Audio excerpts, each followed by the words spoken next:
Hello, everyone. I'm Jim Garrison, and I want to welcome you to day 181 of Humanity Rising. Humanity Rising is an initiative of Ubiquity University and over 300 partnering organizations from all over the world that arose during the pandemic that is still with us to provide an open space on a daily basis so that people from all over the world can come together and share a common conversation about what is concerning us, what is motivating us, what is inspiring us as we traverse this unprecedented global experience and seek to fashion out of this crisis an opportunity for a new world. Every morning, as we gather, we like to gather in a spirit of heartfulness. So I invite you all to take a few deep breaths, settle yourself into yourself, close your eyes, and attune yourself with your heartbeat. See if you can listen to your heartbeat in a spirit of gratitude and thanksgiving that you're alive with all these wonderful people at this critical moment in our human journey.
Thank you, everyone.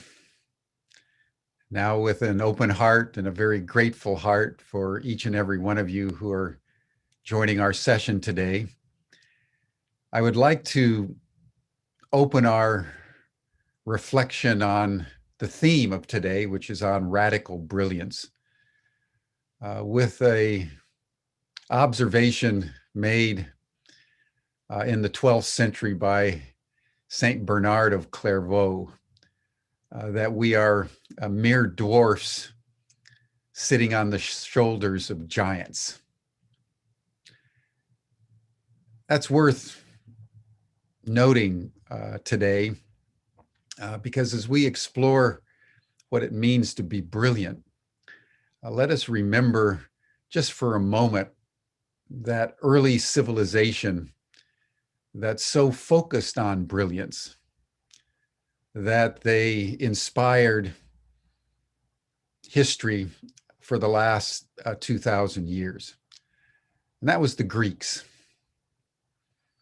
Of all the ancient peoples, it was the Greeks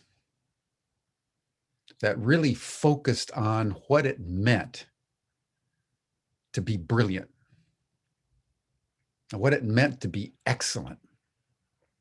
And they did so with such concentrated power that it's been noted by historians that never before and never after the period roughly in the 5th century to the middle of the 4th century BC in ancient Athens have so few people had such extraordinary effects across such a wide spectrum of disciplines as those Athenians. And whether you're talking about philosophy, which is generally what we first think about in terms of ancient Athens, but also the Greek playwrights, medicine, architecture, art, science, politics, culture. What came together in ancient Athens was an apogee moment in the human journey of civilization. And even today, with all our civility, we have not matched the genius of the Greeks. And the reason was that while many ancient cultures focused on religion, or they focused on war, they're focused on trade, the Greeks focused on excellence. They didn't have a very clearly worked out religious philosophy. They were unique among the ancient peoples of concentrating all their attention on the here and now. And the great dictum that enveloped everything they did was articulated by Aristotle, that happiness, if you really want to be happy, which he defined as the flourishing life of abundance, one pursues excellence. And that is, in fact, the pursuit of excellence that defines happiness. And if you've read his Nicomachean Ethics, you'll see laid out there the pathway to achieving excellence in one's life through the choices we make every single day about whether we're going to excel or whether we're going to just give in to our appetites. And it's that capacity that we build up inside ourselves toward excellence that builds up a reservoir of virtue in our hearts and souls, choice by choice by choice, that enables the excellence through the daily practice to activate our human potential, that activates our brilliance. And that characterized the genius of the Greeks. I've always loved the Greeks.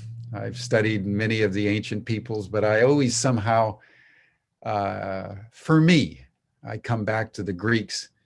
And so it's with particular pleasure that I was approaching the session today on radical brilliance. How can we today, in the spirit of antiquity, unleash our human potential in a radical way, such that we can enhance our capacity to be compassionate with each other and come together collaboratively to make a better world. That's what Humanity Rising is all about in the end, is an expression of radical brilliance. And in this spirit, I want to invite my good friend and colleague, our Chief Innovation Officer at Ubiquity University, Peter Merry, who, as you all know, has been co-founder of the whole university, actually, but a partner with me and others in conceiving and shaping Humanity Rising. So, Peter, it's a pleasure. The program is yours. Right. Thank you, Jim. Yeah, good to be back again. And very excited this session that we're going to be having with Arjuna on radical brilliance. I mean, really, if we look at the life conditions today and what's going on, there aren't many more important questions than how do we bring out the highest potential in everybody to be able to make a positive difference in the world today? In a way, that's Ubiquity's mission as well, what we've been set up to do. How do we enable people to develop the mindset, tool set, skill set to be able to go out there and make a living, making a positive difference in the world? And so when I came across Arjuna and his work, and we were chatting, and he was telling me about his radical brilliance model, I was like, this is something we really need to share with the world and let people know more about. And there was one thing that struck me about those two words when I was contemplating them, was that you've got two core directionalities in a way embedded in the concept, because brilliance is very much a kind of transcendent energy. But what does radical mean? Radical actually means rooted in the earth, or rooted. So you've got often kind of excellence or brilliance is all about transcendence and getting further and going. But when you've got it rooted as well, that's when I think you're creating the conditions to be able to move in a grounded, compassionate, heart-based, but also wisdom infused way, let's say, into the world. Great to have you with us, Arjuna. And hey. And looking forward to diving into this together and seeing what emerges. But yeah, it'd been lovely just to hear you kind of introduce yourself for a little bit. And don't be modest. Tell us a little bit of your story and maybe about how your own radical brilliance emerged, as it were. So how did you actually come up with this concept? I'm sure it wasn't just conceptual. I'm sure it was experiential to some extent. So tell us a little bit of your story before we dive into the concept. Might I have your permission, Peter? I'd be happy to do that. Just before I do that, just to make a quick comment on what's been said already. Would that be okay? Yeah, because I really appreciate Jim. Jim and I, by the way, go back, I don't know how many years. I mean, 45 years or something. We were at Cambridge together in England. So I have very fond memories. I think the reference to the Greeks, for example, is very apposite. We could equally make reference to the Renaissance as times of pivotal change when people were really called to be their most creative. But Gene Stevens points out already in the chat that the Greeks actually, their society collapsed, equally the Roman Empire collapsed. And there is a little bit of a difference today, because today the challenge that we face and also the opportunity for a quantum leap in evolution that we have is not local, but global. And so what is in the balance now is not the thriving or the collapse of a local culture, but actually what is in the balance. I'm sorry to be dramatic so early in the morning, but what is really what is really in the balance is our survival. It's a big deal. And it's hard to see much gray area in the middle. Either we are going to implode and there will be no future for our children and grandchildren, or we are going to radically disrupt every system we're used to make it sustainable. And that's not just about fixing the environment. That's about also creating a just, fair, compassionate world where people no longer feel inspired to acts of violence, against each other. So we are faced with this incredible invitation to completely reinvent ourselves and to radically upgrade our expectations of what we think of as human nature. So I wanted just to, to riff on that for a moment, that this is a very, very pivotal time, which if we can tap into this current of brilliance, it's a very exciting time. But if we don't tap into our creative potential to be brilliant, then it's a very terrifying time. So what's in the balance here, personally and collectively, is enormous. It's enormous. So yeah, just wanted to add that piece to contextualize the conversation we're having. This is pivotal in probably more ways than we can imagine or grasp. Yeah. No, I think we all agree this end, and almost the most challenging thing about it is that it's not a kind of either or question of breakdown and breakthrough, because what happens in these non-linear moments is that they go hand in hand. Yeah. So that we see great breakdown, and at the same time we see great breakthrough, and it's kind of a race. Yeah. To see, to what extent can we create the conditions for that new to emerge. Yeah. In the chaos of everything else breaking down, and also in the reassuring knowledge that there's actually normal. Yeah. For there to be the breakdown going on so intensely at the same time as the breakthrough is happening in these kind of non-linear change moments. Yeah. Anyway, having that brilliance is what creates the attractor, as it were, to help pull the system through, up to the next level, as it were, on the next phase of our story together. Yeah, beautiful. Can I riff on that one too? Of course. Don't ask permission, man. Just go. Well, I'm cognizant of the fact that you asked for my story, so I'm kind of. Oh well, whatever. I'm pushing my story aside because it's not very interesting. But anyway, so I think there is something inherent in what you're saying, which we could ask, what are the movements that we're seeing when we look in a hopeful direction, when we look at things coming out of self-destruction and towards hope.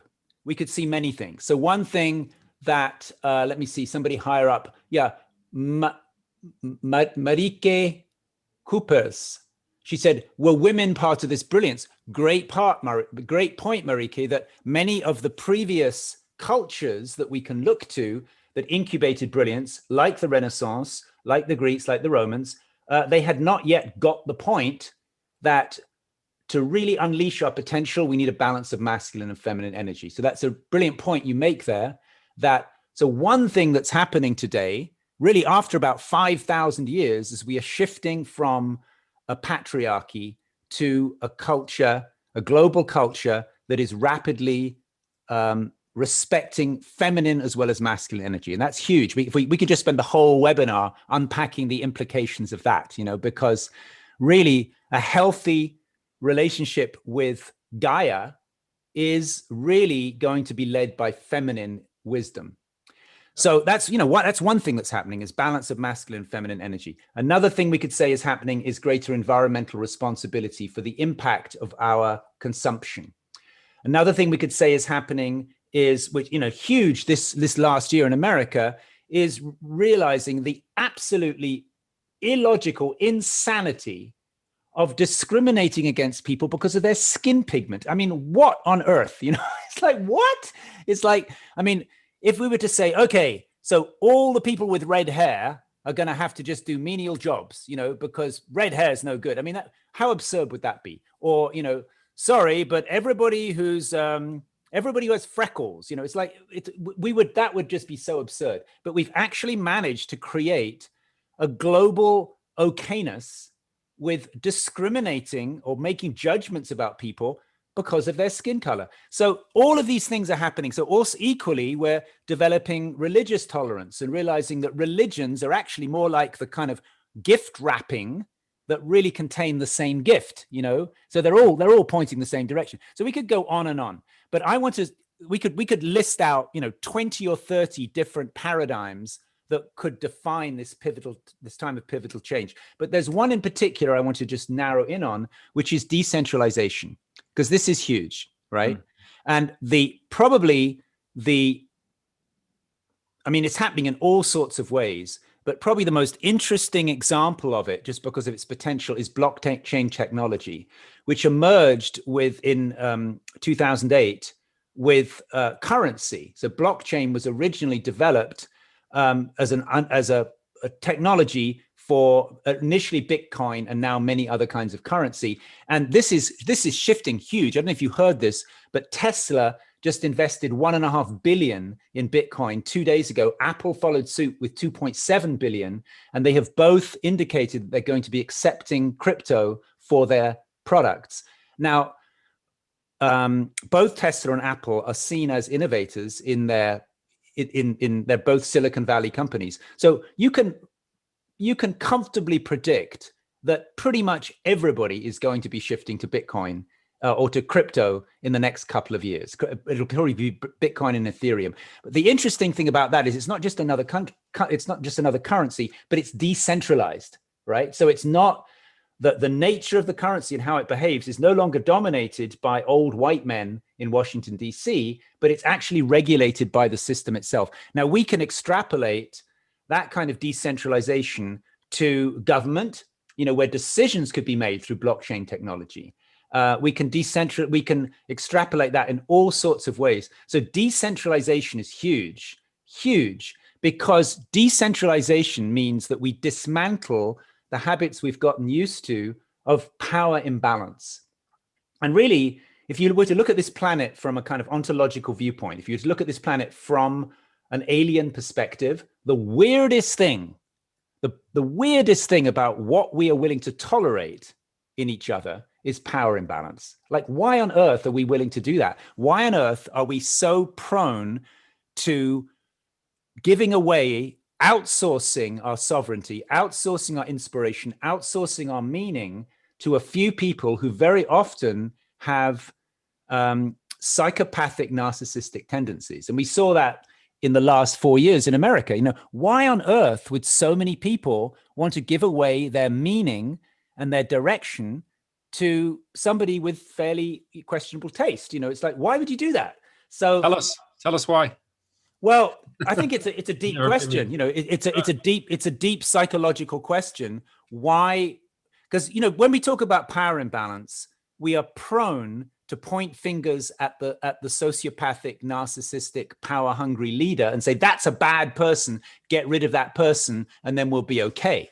But we fail to see that power imbalance is co-created by the leader and the followers, you see. So if you look at a cult, for example, I don't know if you saw this thing, Nixium, which was a cult that went down in America, led by Keith Raniere.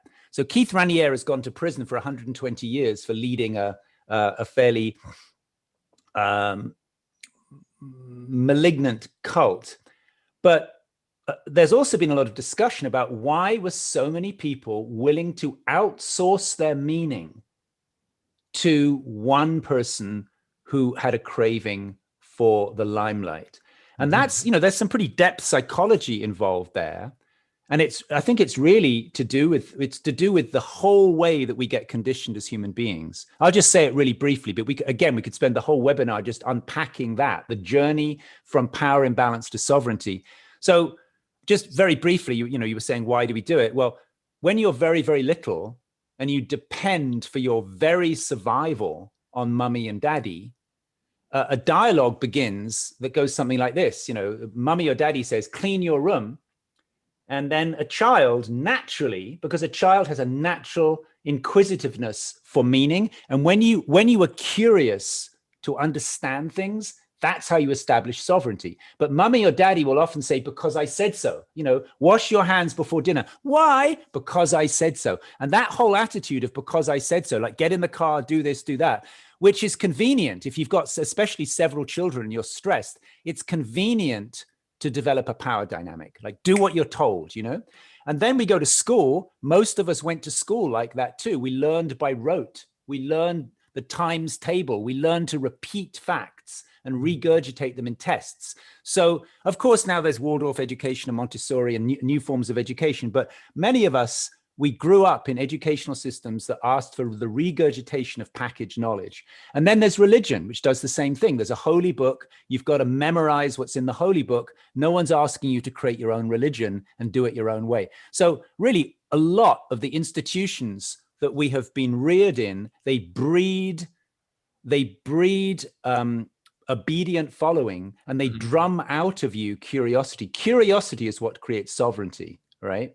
So that's a huge thing that's happening now, is the dismantling of power structures in many ways, and the experimentation initially, of course, among early adopters. Initially, this is among people like us, who are experimenting. What is it like to be sovereign? What is it like to actually be the center of your own movie, but not in a narcissistic way? What is it like to live this as if this is the story of your life? But then when I meet Peter, I realize he's also the star as well. So you're kind of the star and the director of the screenwriter of the movie, but so is everyone you meet. And that's a state of sovereignty where you can discover meaning within yourself. Now, that's a massive change as well, you see, because America has been a fairly toxic environment for the last 4 years because of extreme siloing of ideology.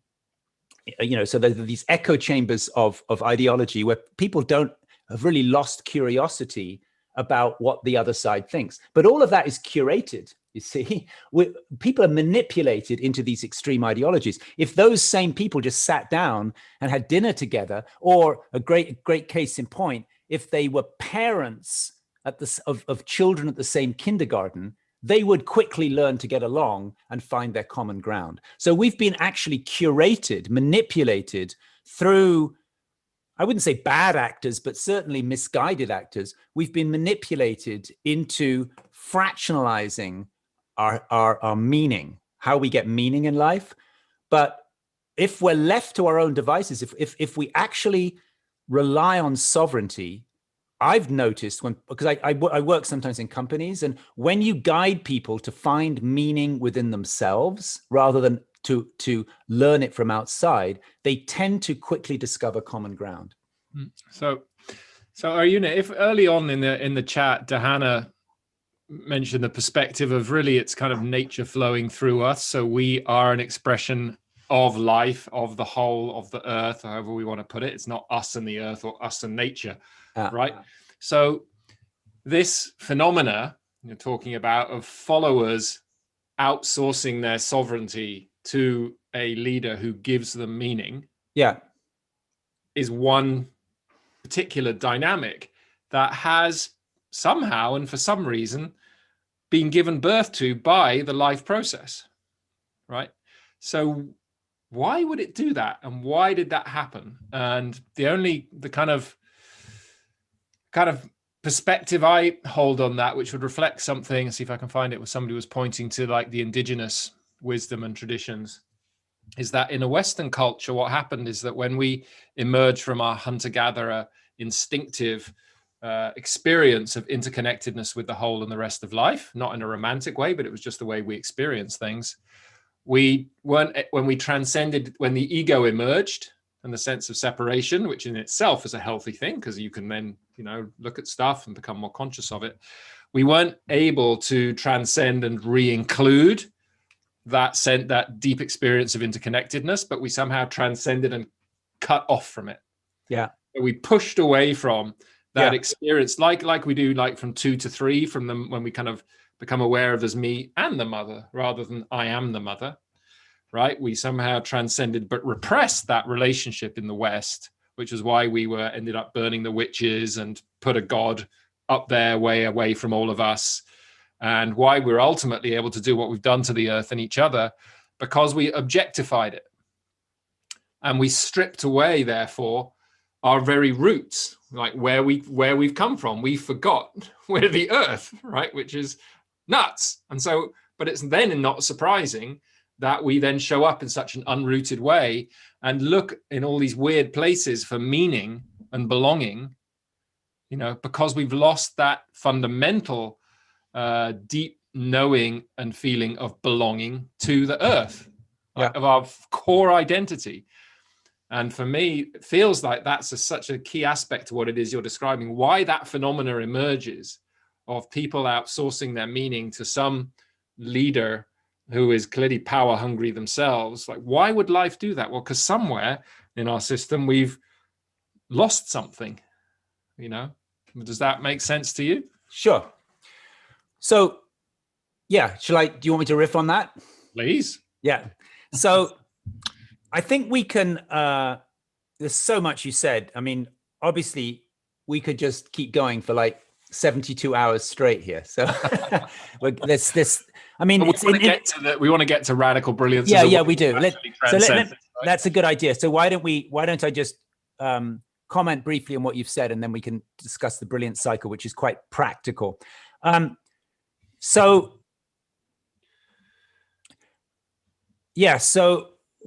I think the question really is, what has happened to us? You know, there are 2.3 million species on this planet, and we have a sense, I think most of us who think about these things intelligently, we have a sense something's kind of gone wrong with human beings. You know, something's gone right too. There's a lot of good things about us, but there's something that's kind of gone astray that makes us a destructive force on this planet for each other and for other beings, and a destructive force to the planet itself. So I think most people in intelligent dialogue realize we have the potential for greatness, but collectively, we are more destructive than we are creative. Individually, we may be more creative, but collectively, we are basically a danger to life, right? So why is that? Well, I think we could answer that in a couple of ways. And I think that the way I'd like to look at it is through some of the major mythologies, or some of the major narratives that people turn to in the world. So in Christianity, the way that that's explained is there was originally God and angels. Now, this is all a little bit, you know, you can take this as however you want, but originally there was God, which represents kind of the original creative force that was just emanating light and love and goodness and life, you know. And then there were angels, and we can interpret that however we want. But then there was a fallen angel called Lucifer, right? And Lucifer, or the devil, you know, of course, in the Christian framework, which is very much about good and bad and right and wrong, it's something to do with living in a cold climate, I guess, that generates those kind of values. But so Lucifer, what was different about Lucifer than the other angels? Because Lucifer became kind of the dark side. Now we could look at a parallel, and we could look in Buddhism, right? So Buddha sat under the Bodhi tree all night, and all of these visions arose of like sexual visions and visions of power. And he said, aha, you can't get me. I know what you are. You are manas. You are the mind, you see. So actually the way that that's depicted in the Buddhist mythology is very similar to how Lucifer is depicted, right? So what it means really is these mythologies, and you can find parallels in lesser known mythologies too, that there is essential goodness and then something that begins. It's very much also, it's echoed again in Star Wars, you know, with Darth Vader, who began good. Like, what was his name when he was a little boy? He was a mannequin or something, I forget. But Darth Vader started off as a good guy and went over to the dark side. So these mythologies, they often go like this, that there is something that begins good and it sort of compounds upon itself and then actually becomes malignant. Now, if we look at a human being, people often like to describe human beings as having different dimensions. So one dimension you could say is, well, the body, obviously the body, right? There's a body. Then there's also emotions. So there's an emotional body. And then all the way at the other end, there's kind of spirit, which is people sometimes call that a soul, but we could even take away the A and just say soulness. There's just this kind of infinite consciousness, right? And then number 4, there is mind, right? Now, essentially thoughts, and that means beliefs. Now, essentially, the body is pretty innocent. The body sleeps when it wants to sleep, eats when it wants to eat. If you just listen to body intelligence, it would not cause many problems. The body's just like a horse, it just does what it wants to do. Emotions kind of get out of control, but if you just let the emotions run where they want, they tend to just discharge themselves very quickly. If you look at a small baby gets emotional, but the emotions work through very quickly. There's definitely nothing wrong with spirit. The spirit realm is just completely benevolent, blessing, loving. All of the problem seems to be in only one of those four categories is what we call mind, right?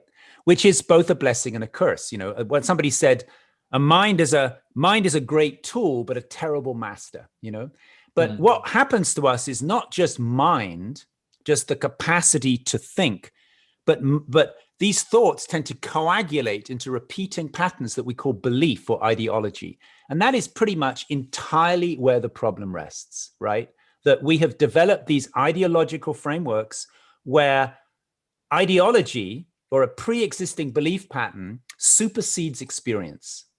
And you could see this most recently. You guys are not in America, but we just went berserk the last 4 years with absolutely false information spreading all over the place.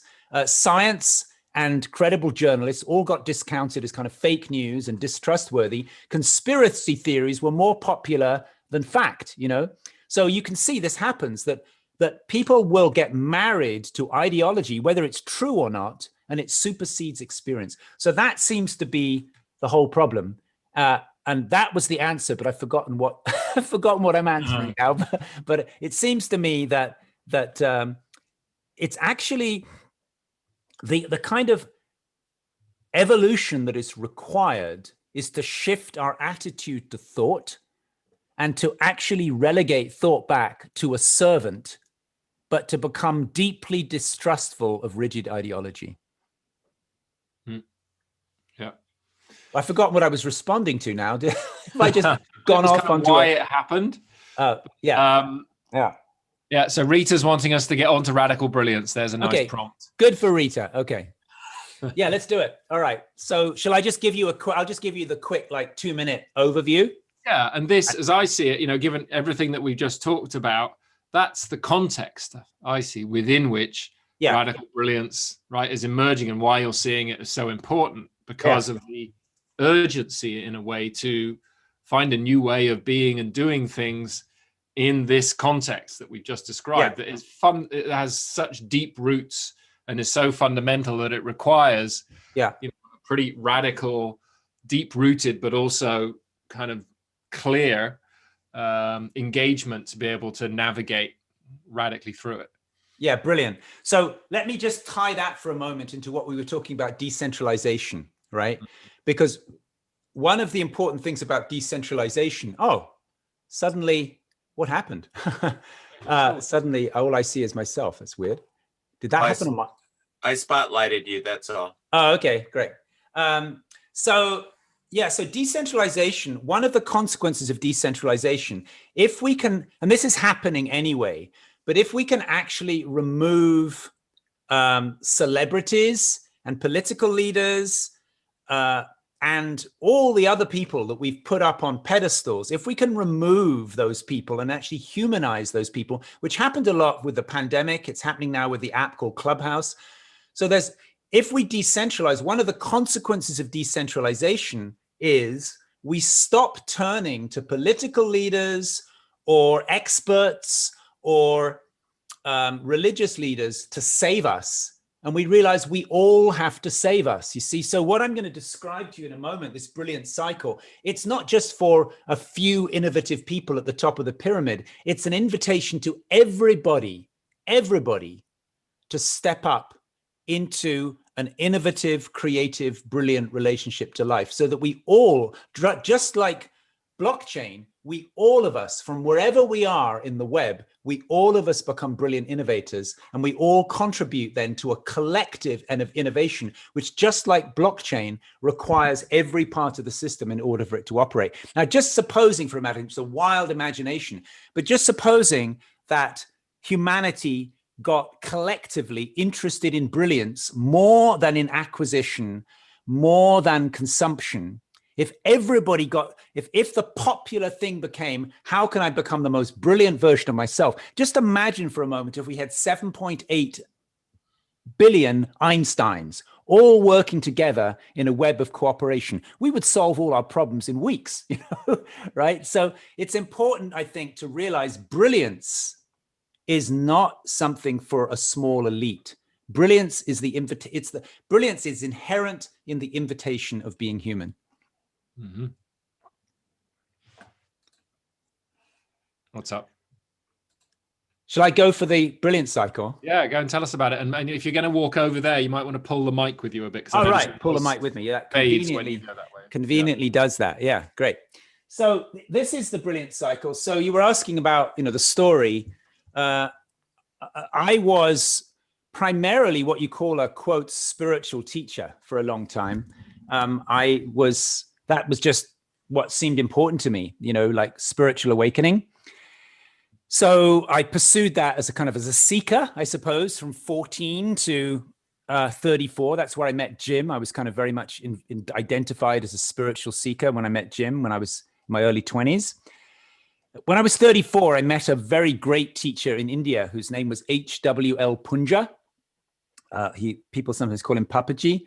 And with him, there was quite a dramatic shift for me from primarily identifying as localized to identifying as infinite. I mean, the localized story went on, but there was a kind of shift, a shift of center of gravity. So Punjaji, my teacher, asked me to be a teacher. So for a few years, I conducted what is known as satsang, which means I was conducting these gatherings to invite people into that same kind of awakening. But I discovered after a few years that there was a kind of an inherent problem in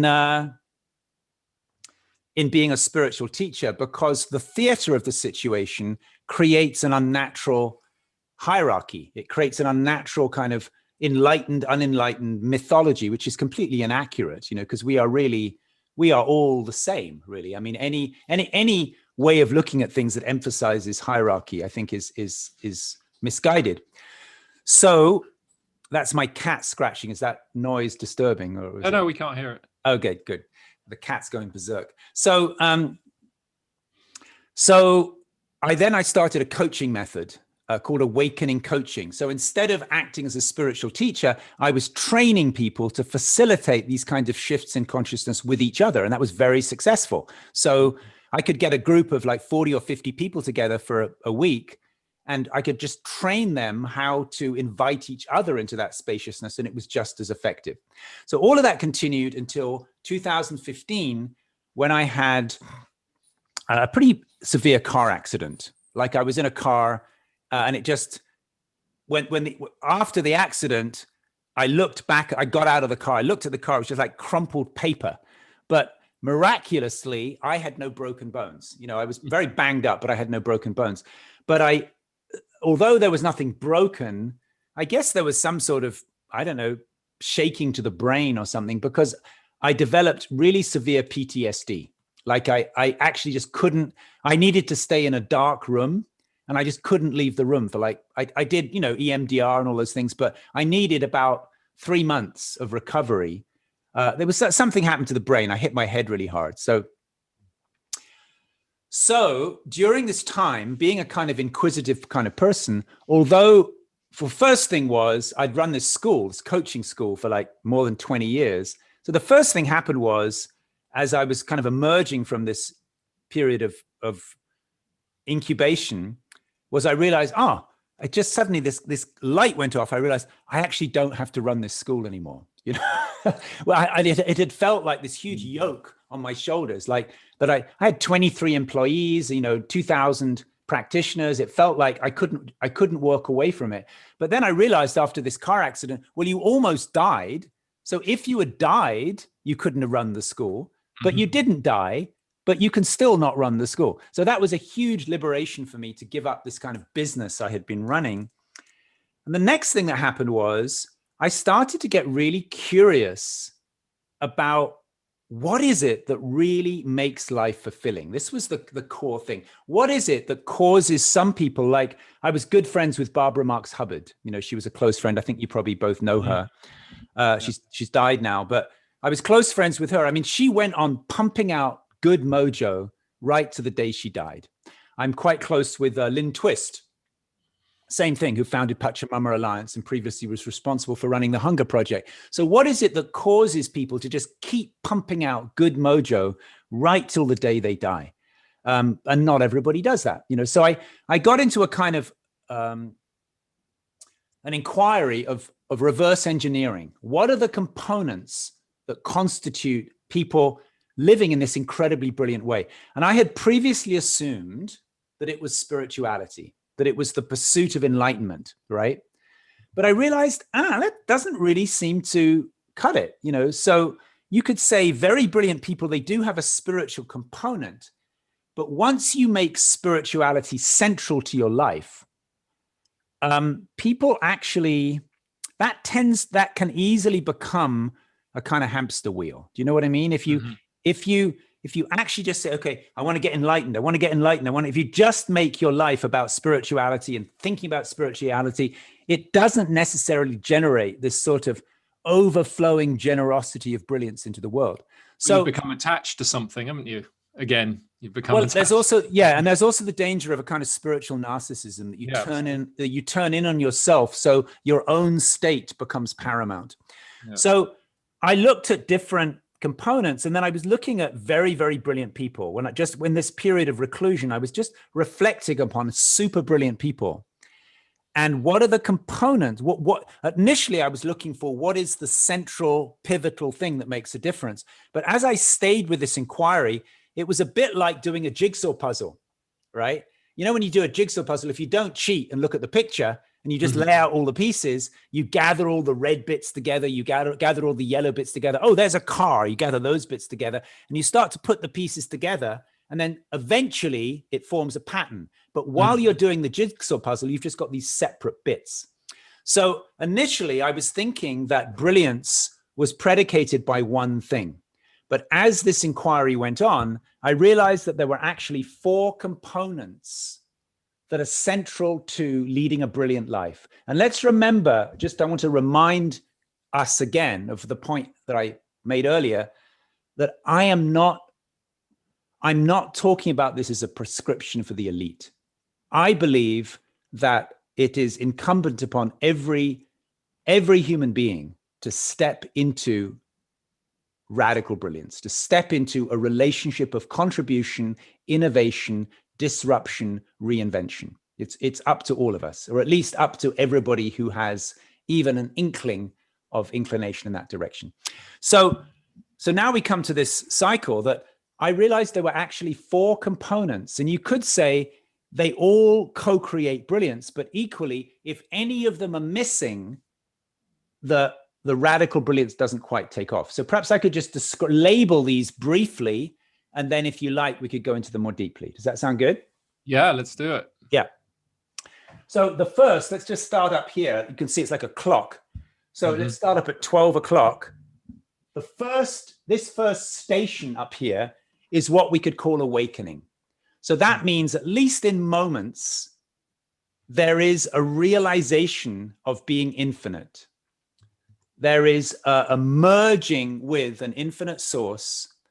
And that could happen through meditation or something similar, where all the boundaries drop away and you are no longer localized. It's just like you're the sky. It's just infinite, stretching in all directions. There's no birth, there's no death, there's no gender, there's no nothing. There's just infinite potentiality. So those are like moments of awakening. It can also happen in a more religious context, where you feel completely one with God. So Jesus said, I and the Father are one. So he had that realization that the infinite source of everything and the localized expression can be one. So that's a state shift, right? You want to somehow have people experience a shift in their state of consciousness that gives them that experience of oneness, right? Well, let me just bypass. I'm going to just hedge that question. Okay. Because there is a little bit of a problem in thinking about it as a state. But let's come back to that. It would be better to say that it is that which observes all transient states. But let's come back to that later, because that would be a whole conversation. So now this first movement, this orange arrow, for those who can see, are people primarily seeing this or hearing it? Here on Zoom, people will be seeing it, also on Facebook and YouTube and stuff. Yeah. Okay, so this first orange arrow that goes from 12 to 3 is the movement from awakening to creative flow. So it begins, the tradition that has best documented this is Kashmiri Shaivism. And there's a beautiful, just see, hang on, I've got to bring the microphone with me everywhere. So there's this beautiful text in Kashmiri Shaivism called the Yoga Spanda Karika. There it is. And in Kashmiri Shaivism, there are very few traditions that have really explored this thoroughly. They talk about spanda. Now, spanda is the natural effervescence of presence, right? So there can be resting in presence, but if you rest in presence, and if you're absolutely open, in other words, there is no like desire that is following things, but equally there's no repression, right? So some spiritual traditions have been repressive in that they've said, don't follow thought, just stay in this infinite. But if you don't take the attitude of whipping things up, but you also don't take the attitude of pushing things down, there's a natural effervescence to presence, which is actually experienced as intensely blissful, right? It's the natural effervescence. In Kashmiri Shaivism, they call it spanda. In the Vedas, they used to call it Ritambara Pragya. And there's probably lots of traditions have their name for it. It's like the first breath, the first impulse. So it begins as super blissful, but it's unspecific. It's just the natural effervescing, the first vibration of life out of nothing. Now you can experience that in deep meditation. You're sitting in meditation, and then there's just this kind of incredible well-being comes over the body. It's like an orgasm through your whole body. It's just bliss, If you allow that, if you follow it, it becomes this orange arrow, and it starts with this very, very gentle effervescing. As it builds in intensity, it becomes music. It becomes poetry. It becomes a new app. It becomes a new socio-political system. But it's naturally unfolding. In terms of brain chemistry, this first arrow from awakening to creative flow, its character at the top, at 12 o'clock, we have maximum serotonergic activity in the brain. So the brain has a lot of serotonin. But as we move from 12 to 3, we have initially very small secretions of dopamine, but with highly receptive receptor sites, right? So a tiny bit of dopamine will set off a big reaction. As we move through from 12 to 3, there is more dopamine released, but the receptor sites become less sensitive. So once you get to 3, it's full on creative flow. You're up all night jamming, you just can't stop. It's automatic writing. The muse has completely taken you over. Now, remember, 12 to 3 has no sense of doing in it. It's all happening to you. It's all about allowing, right? And it's actually the least utilized of these 4. You'll see what the rest are. Of these 4 quadrants, 12 to 3 is the least utilized. It's very difficult to find documentation. Like I had to go to Kashmiri Shaivism to find where anybody even talked about it, right? So there's a lot of talk about creativity as being creative, but this is more about allowing creativity to flow through you. It's very clear that it is dancing you. You're not doing anything, right? Yeah. Now, when we get to 3, there is one particular kind of creative impulse. We're still in this effortless flow, but there is a specific type of creative impulse, which is called intention. And intention, it's still a creative impulse, but it now has a future outcome velcroed to it, right? So now from 3 o'clock, everybody's jamming. It's 3 o'clock in the morning, you're jamming on the guitars and the drums, like, wow, this is amazing. And then somebody says, oh, wow, guys, this is incredible. Let's make an album. That's an intention, you see, or oh, this is incredible, let's write a book, or let's make an app. So now you set an intention in the future.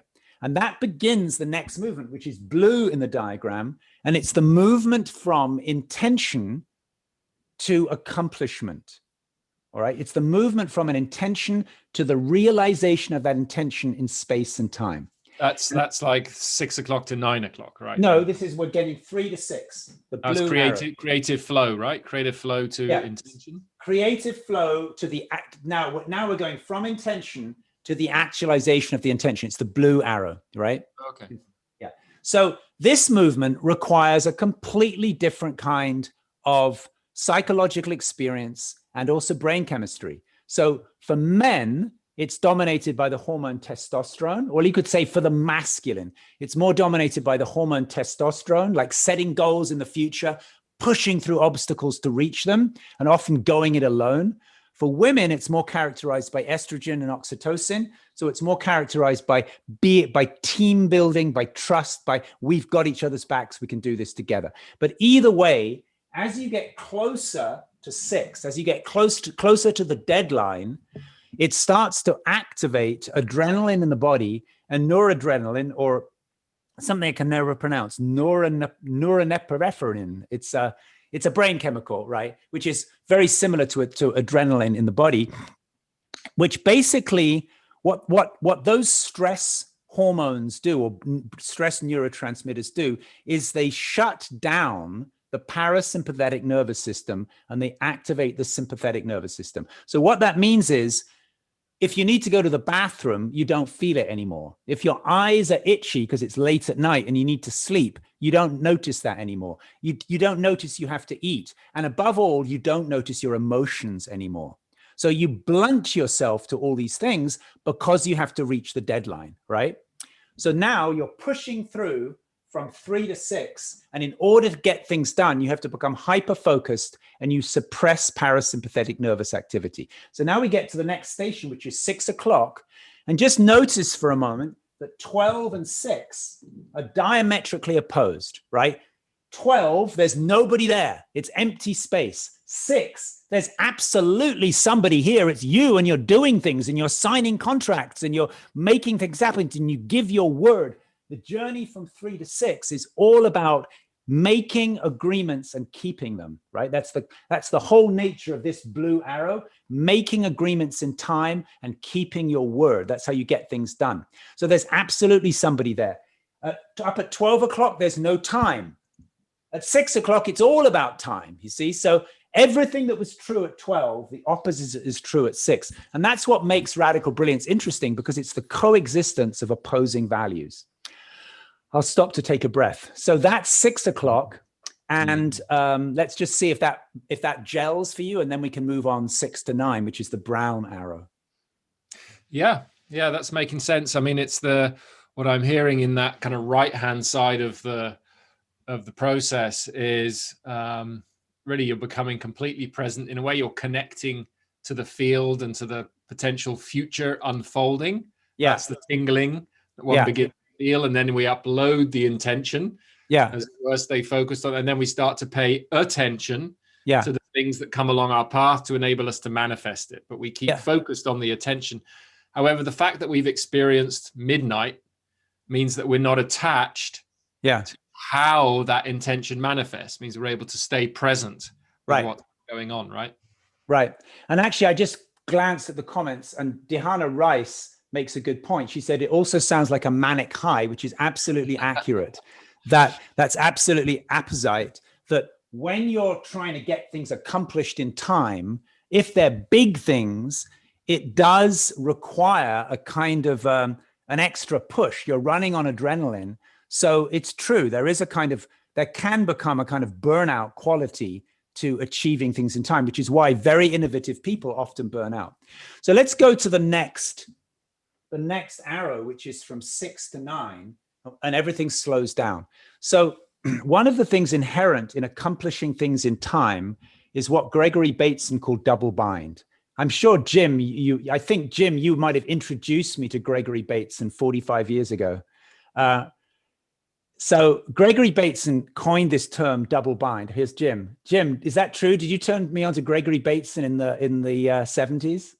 Well, he was certainly very popular at the time. It probably came up in one or more of our conversations. Yes, one of more of our conversations in Marion Place. Yeah, in Cambridge. So Gregory Bateson had this term double bind. And what he said was, if you fully participate in life, if you hold back, this isn't a problem. But if you fully participate in life, you are inevitably going to be faced with impossible choices. So an example I see a lot is somebody, an entrepreneur wants to make a big difference. Maybe they're really involved in impact entrepreneurship. They want to make the world a better place through business.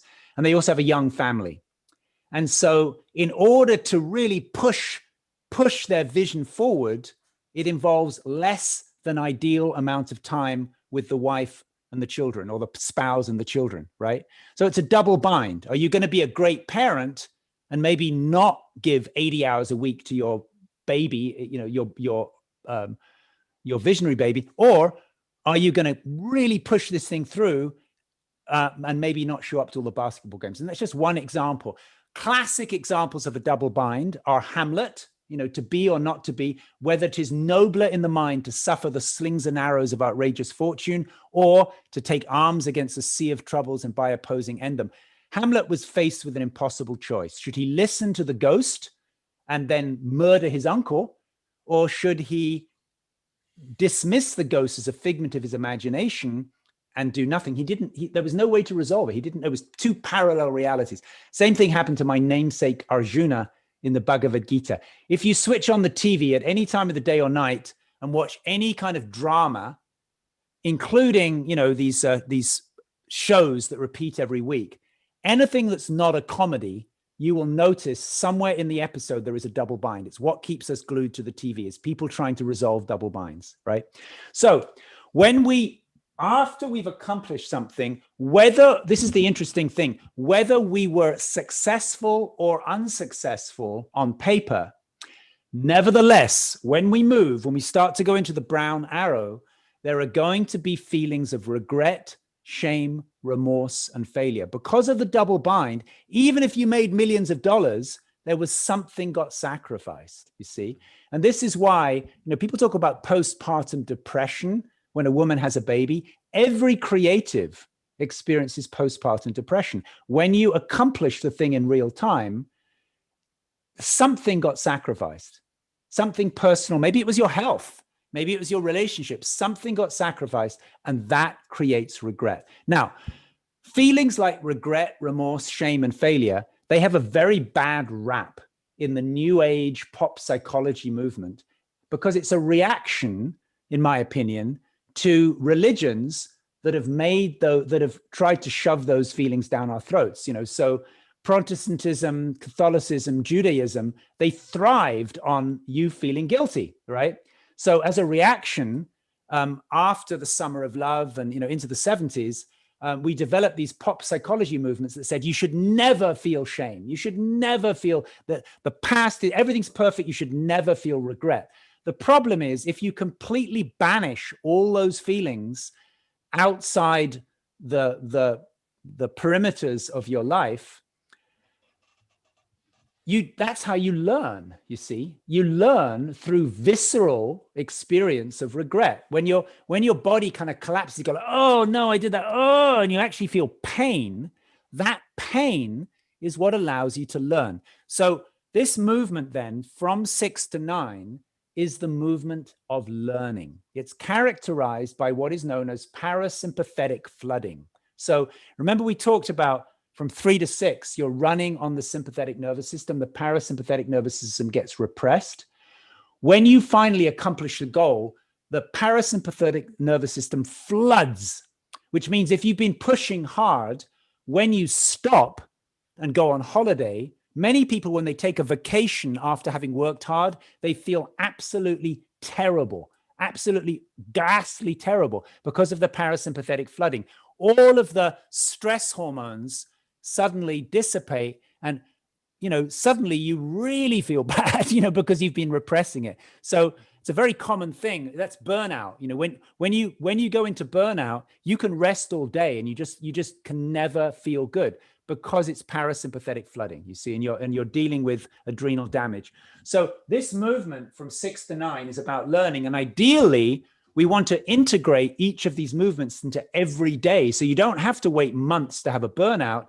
You can have a little burnout at the end of the day for like 5 or 10 minutes where you learn from your mistakes so you can keep redressing the balance. So 6 to 9 is all about learning, parasympathetic nervous system activity. And when we get to 9 o'clock is the station of peace, right? So the journey from 6 to 9 is the journey from stress hormones to the rebuilding of GABA in the brain.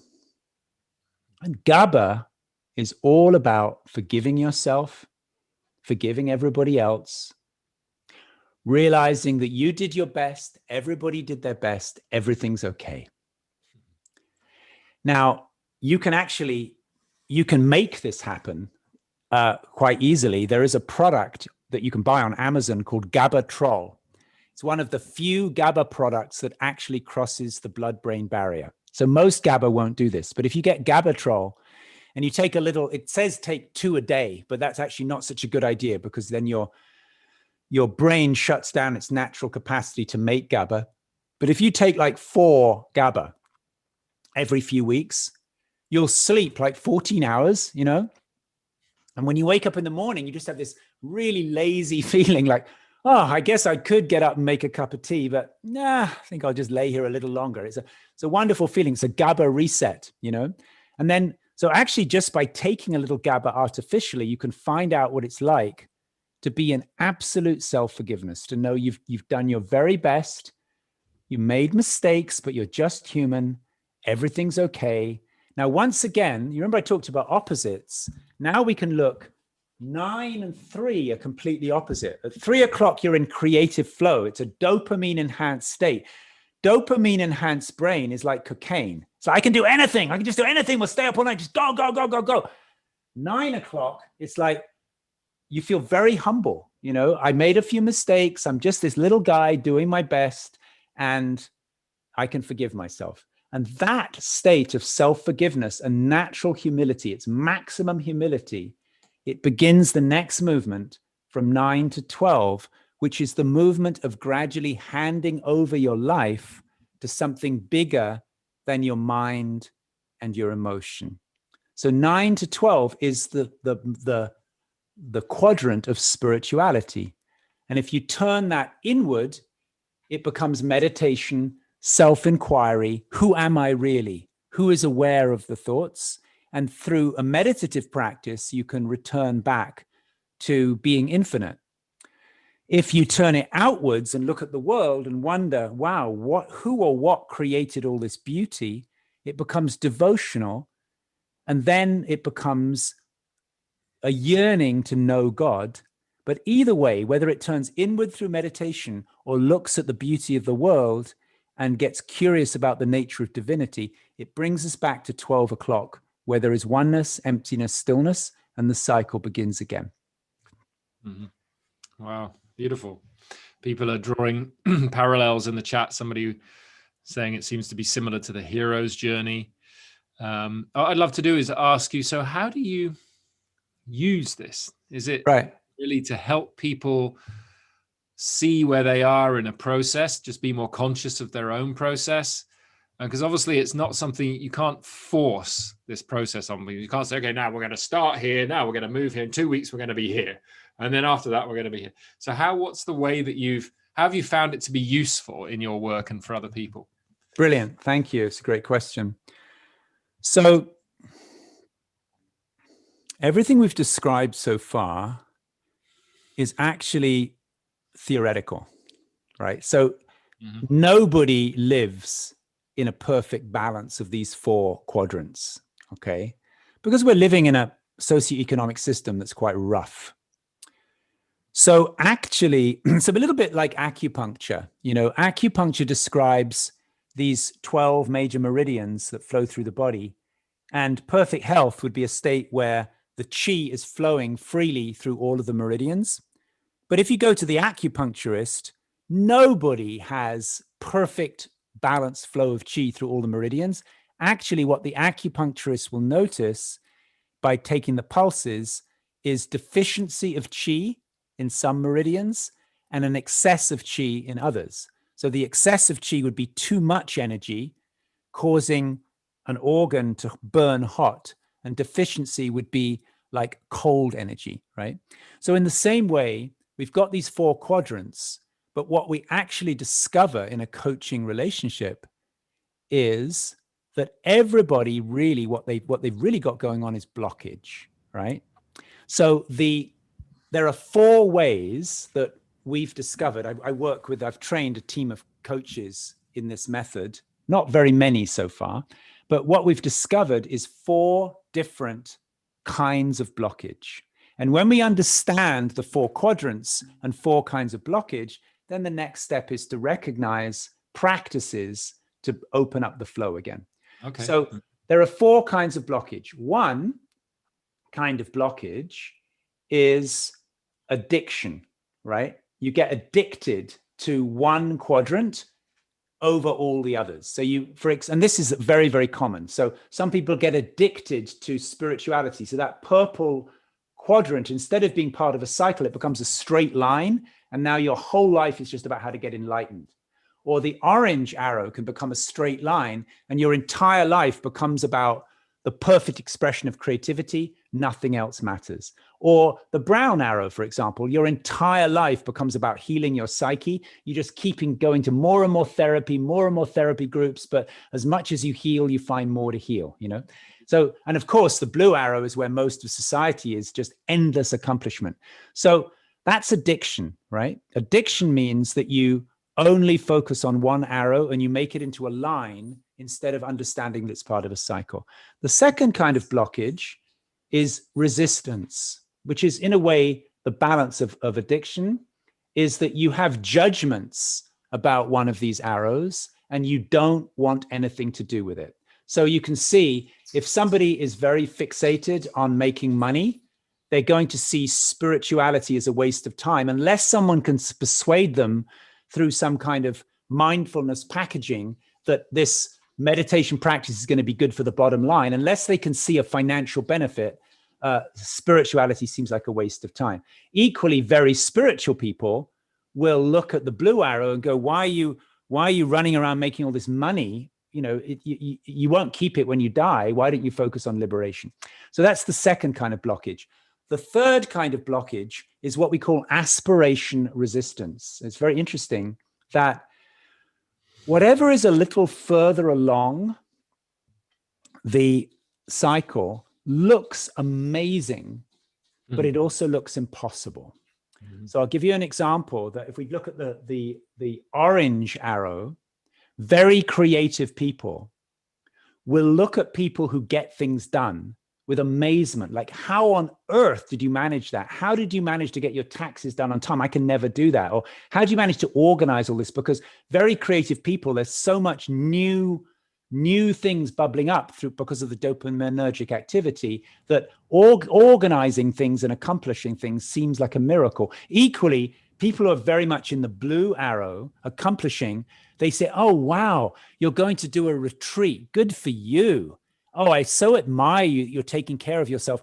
I'm going to do that next month, but they never do it, you see. So this is aspiration resistance, that what's further along looks amazing, but out of reach.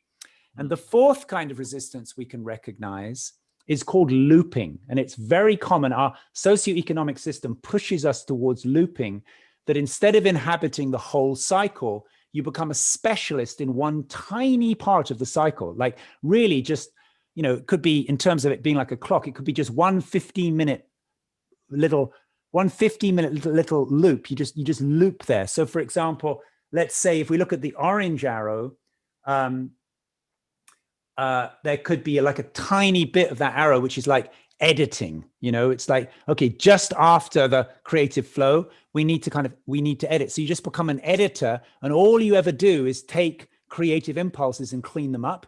You know, but you become a cog in a sort of bigger machine, which is good it's good for socioeconomic systems to work, but it's not good for the individual because the individual is no longer whole. So these are 4 kinds of blockage. And if you see there's 4 quadrants and 4 kinds of blockage, we can now accurately recognize when someone comes in for coaching, we can recognize 16 very distinct ways that the cycle gets blocked, right? It could be addiction, resistance, addiction, resistance, aspiration, resistance, and looping in all 4 quadrants. So that's 16 styles of blockage. So now the way it becomes practical is when I was, I haven't been training coaches for a while, but when we had the coaching training, together we identified so far 373 different practices, different like hacks, which can unblock the cycle, right? So you could actually take anything that anybody does ever as a form of hacking or transformation, anything like running or making love or taking a vitamin or whatever, anything that in any way changes your state, you will find that it fits somewhere into this cycle, right? So every form of hack actually is explicable as a way of moving through the cycle. And what that does then is it gives us a map for hacking your life. Instead of just hacking your life randomly or experimenting, you can understand that a specific hack can be utilized according to a specific kind of blockage. There, now you've got it. Somebody was asking, by the way, about if it's on the web. And yes, radicalbrilliance.com, you can get all this stuff. However, somebody just informed me yesterday that the little form that you fill out got broken. So I've got to contact our web person to fix it. So in the meantime, what I'd like to do, I think you made a group, didn't you? You yeah, yeah. So maybe this is a good moment to say it, given that we're also kind of coming towards the end of our time. One of the things we'd like to explore with Arjuna, which we've talked about, is, you know, at Ubiquity, we have these different kind of formats of course, and we were thinking kind of micro course that would be a set of live webinars that we could do with Arjuna. And then we were also thinking if there's enough interest in that and beyond it, he offered through Ubiquity to do, you know, to pick up some of his coaching training work again and look at how we might be able to kind of work with a group of people who were interested in working with this approach. And so what we've done is we've set up a group on the Ubiverse. I put it in the chat here, just for you to be able to go to for now, so that we've got a way of contacting you afterwards if you're interested in any more things about Arjuna's work and potentially any of the programs that we might run with him. So feel free just to join up. There's nothing much in there at the moment, but we'll start to put some content in there and follow up with it as well after. This was a kind of last minute impulse in a way to see if there was interest in a kind of, you know, follow up event or process with you. So in that platform, would I be able to upload goodies that people could download? Absolutely. I mean, in the group, you can add library items, or you can create posts and things. So we can add all sorts of content to that people would be able to download. Yeah. Okay, cool. So I've actually got a back-to-back day today. I use this thing called Calendly. And mistakenly, I didn't put any gaps in. So I'm literally on one Zoom call to another for like 10 hours, which is unwise, not to be recommended. Sounds like Blue Arrow, is it? It's like being a dork. Anyway, so when I'm done with this marathon, I will upload lots of stuff to that group. I'll upload there's a PDF that explains all this diagrammatically. I can actually, I can upload a couple of chapters from the book that explain the Brilliance cycle and explains blockage. And I'll look for other things too. I'll upload a ton of stuff that people will be able to use to unpack this. Great, cool. And just referring to what you talked about, future activities, I don't know if everybody was on earlier, but I mentioned that I used to have a school and I kind of abandoned it. So rather like an alcoholic, who gets off alcohol and then makes a vow to never step into a bar again.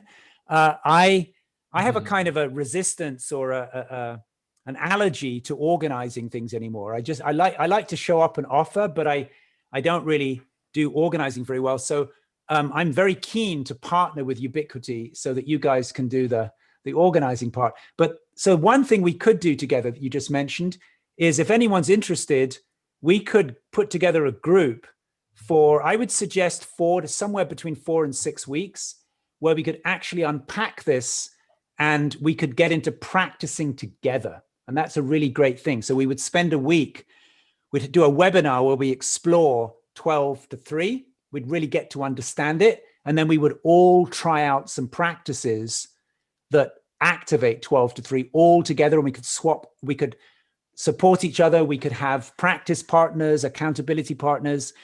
And then the next week, we could really get to understand 3 to 6. And then we could do practices to initiate 3 to 6. So that way, in a 4 to 6 week period, we could fully activate the cycle together through practice.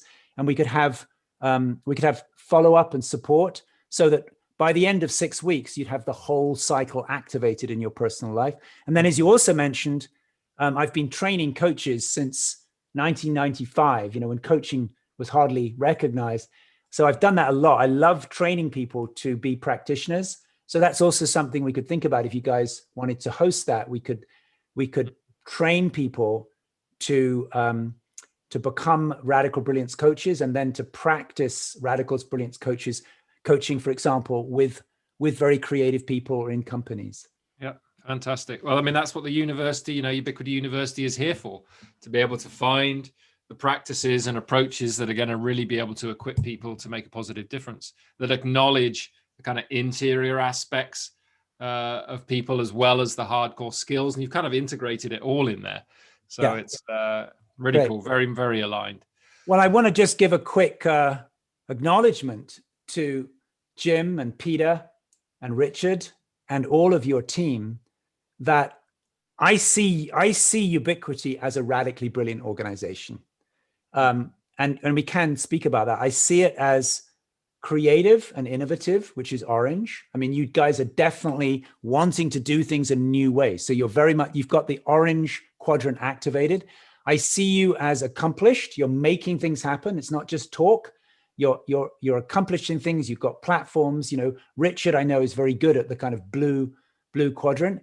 I also see a natural, I've talked to you, Peter, one-on-one, and I see there's a natural humility within this organization. So people are willing to learn as much as they are to teach, which is really, really beautiful and often missing. And I also see a strong component of spirituality and recognizing the intervention of the divine. So I view Ubiquity as, I'm going to give you my gold star of what does he call it? Like an authorized, radically brilliant organization.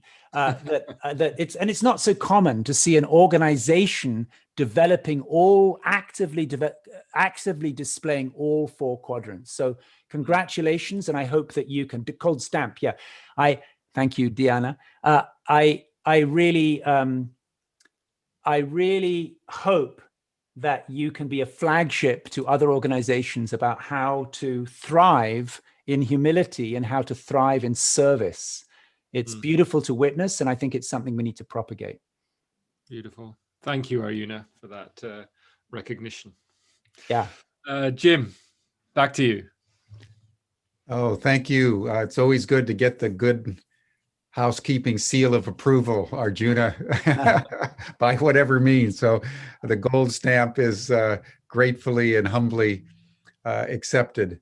We do work hard at Ubiquity to be as integral as we possibly can, both in what we teach and offer out into the world, and how we govern ourselves and how we interact as a team. And I would say, someone who's been working professionally for many, many years and decades, the team that we have now at Ubiquity is easily the best, most coherent, loving team of people with whom I've ever worked at any time in my life. It's really a beautiful experience. Even just taking Peter and I as an example, we go back many, many years. A number of the people on the team have been with us for the entire 15 years, 16 years now that I've been part of the organization. And, old friendships and old collegial partnerships are like fine wine, like an old wine. They ripen with age.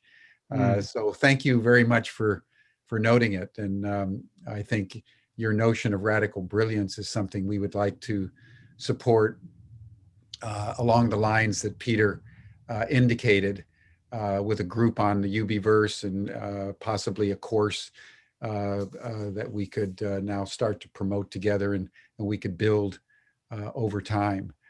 Because as you said right at the beginning, the distinction between any notion of excellence or brilliance in our time and anything that anybody else has thought about, whether it's the ancient Greeks or the Renaissance in their time, is that the stakes are higher and the scope is now global. And the consequences of not becoming radically brilliant are very dire. So Right. This is not an academic exercise. Yeah, This is a matter of urgent survival of our precious little species within the context of the larger ecosystem. So thank you so much for that. And Peter, thank you for your moderation and guidance of the dialogue with Arjuna. And then tomorrow, everyone, we're going to start a 5-session exploration of probably the one aspect of the pandemic that is the most globally impactful, but the least noted and understood, and that is mental health. All over the world, people have suffered by being in lockdown, by having to engage in physical distancing, wearing masks, exercising all kinds of social constraints, being cooped up with families and various people for long periods of time. And the amount of domestic violence, alcoholism, drug use, mental instability, depressions have been on the increase worldwide. And so starting tomorrow, the Nordic Health Alliance and the European Health Futures Organization are going to lead us in a series of sessions as we really begin to explore the mental health implications of this pandemic that has gripped the entire world. We'll be announcing each session week by week over the next 5 weeks. So that's tomorrow on Humanity Rising.